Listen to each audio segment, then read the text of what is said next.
Hello, hello. Tänään on vuorossa A-maini Smoke ja ylipäätänsä Smoke, miten sen takana kautta ympärillä halutaan pelata. Eli mä näytän tässä A-saitilla 2 eri variaatiota ja sitten B-saitilla Enchanttia. Mä teen jokaisesta mapista tällaisen erillisen. Mä näytän tässä, miten halutaan pelata ja sitten vielä erillisen sellaisen, missä halutaan, tai miten halutaan ylipäätänsä pelata sellainen niin kuin yleisesti. Että jos tulee joku toiseen kohtaan Smoke tai joku tällainen, miten sä haluat ehkä yrittää pelata sen ympärille.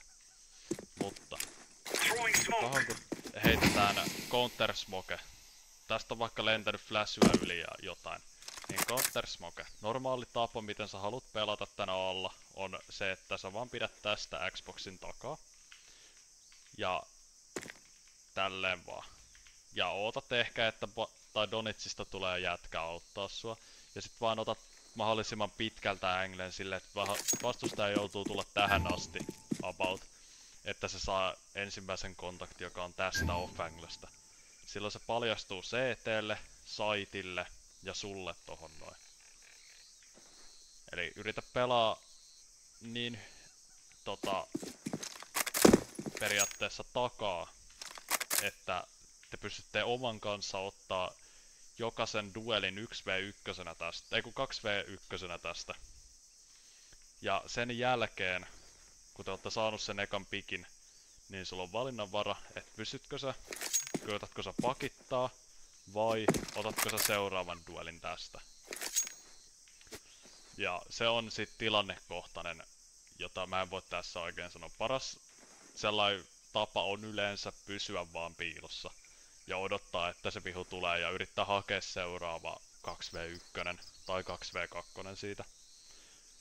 Mutta jos sä fiilaat sen, niin sitten otat seuraavan duelin. Donits jätkä pakittaa, CT:stä tulee yksi jätkä auttamaan. Tai sit jos te haluatte pelaa, on vaikka kova ampuva vihu ja te saatte sen 4v5, niin sitten vaan voi yrittää, jos tossa on vielä se Smoke, niin tänne. Mutta ilman että Smoke on tossa mainissa enää, niin silloin ei kannata yrittää, koska tosta yleensä kattoo joku suoraan tätä crossia.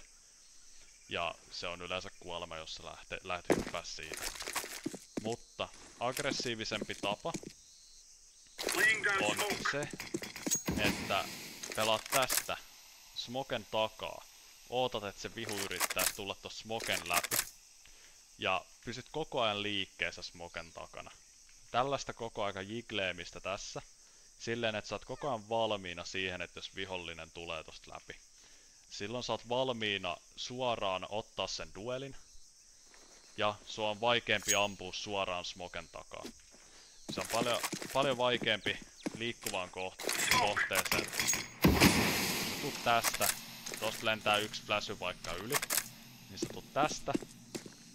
Niin sä aimaat suurin piirtein tähän ekana. Mut tässä kun on valmiiksi jo liikkeessä joku, niin se on tosi vaikea lähteä tästä suoraan Smoken takaa osumaan siihen, kun sä joudut vielä flikkaamaan sua.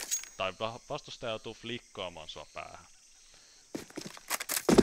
Eli vaan tällaista kokoaikaista liikettä siihen. Sellaista vaan, että hyvällä timingilla, jos sä kuset sen niin kuin jotenkin vaikka näin, että sä oot tosi hidas sen kanssa, niin silloin se on tosi huono. Jolloin sun aimi todennäköisesti kusee siinä ja sä menetät sen sun edun. Joten kannattaa harjoitella sitä ylipäätään movementtia tässä, että sä oot valmiin koko ajan siihen dueliin. Ja sit toinen Smoke on about tohon. Silleen, että tällainen lurkki Smoke, niin sä voit yrittää pelata tästä. Koko ajan taas liikkeessä, sillä pikkuliikettä. Tässä ei kannata välttämättä tehdä tätä liikettä. Koska silloin sulla ei ole koko aikaista näkymää siihen, vaan pientä jiglaamista koko ajan tässä. Tai sä tulet tänne pelaamaan. Tästä taas. Tähän silloin vihollinen kattoo kyllä. Joten sun on pakko olla valmiina siinä vaiheessa undueliin. Mutta sä voit taas ottaa sitä silleen, että koska tässä on Smoke, niin sä voit antaa vihollisen tulla tähän asti. Ne ei tuu kattoo yleensä tätä kulmaa tästä, jos tossa on Smoke. Jolloin tää on taas uusi off-angle.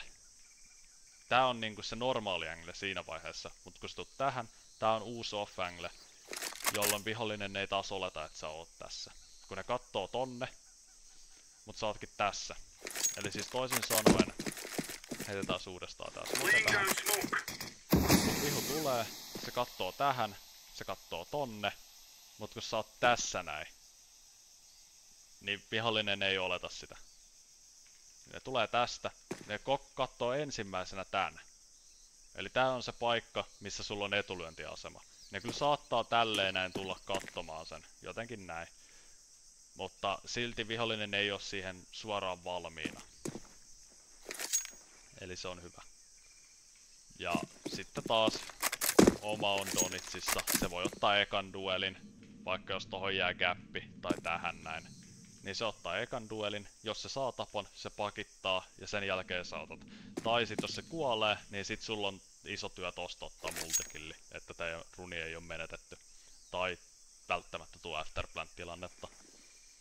Mutta tossa vaan huomio se, että jos tilanne näyttää hyvin pahalta, tulee joka suunnasta vihollista ja sä et usko, että sä saat sen, niin aina paras taktiikka on vaan pakittaa pois. Sitten mennään kattoo vielä B. Elikkä tähän kun lentää Elikkä tähän kun lentää alkurunista möykkä, niin jos vihollinen koittaa tulla läpi, niin tossa on yksi smoke. Toi on niinku paras mitä sä voit tehdä siinä. Ja sitten tästä näin. Käytä tätä saittipilaria hyödyksi, esimerkiksi. Siinä, että sä katsot tästä näin sitä, että sieltä tulee yksi vihollinen läpi. Toi on itse asiassa yllättävän yleinen, että tosta ryysii vihollinen läpi, kun ne tulee saman aikaa keivistä. Joten tästä otat ekan pikin. Vihollinen on silleen, että no, ei me voi tullakaan tästä läpi. Että se kattoo suoraan sit smokea yksi. Jonka jälkeen sä voit ihan rohkeasti vaan ottaa seuraavan duelin tästä. Tai jos sulla on oma longilla tai shortissa, niin sit vaan pysyy tässä kattoo. Ehkä roteet tänne näin darkkiin ja ottaa tästä vaan hyvän angle itselläsi. Ja sit kun vihu levittää, otat seuraavan pikin ja ehkä rampista pikin, riippuu miten vihollinen tulee. Mut sellainen, että koko ajan huomioi missä sulla on etulyöntiasema ja missä se sun smoke on.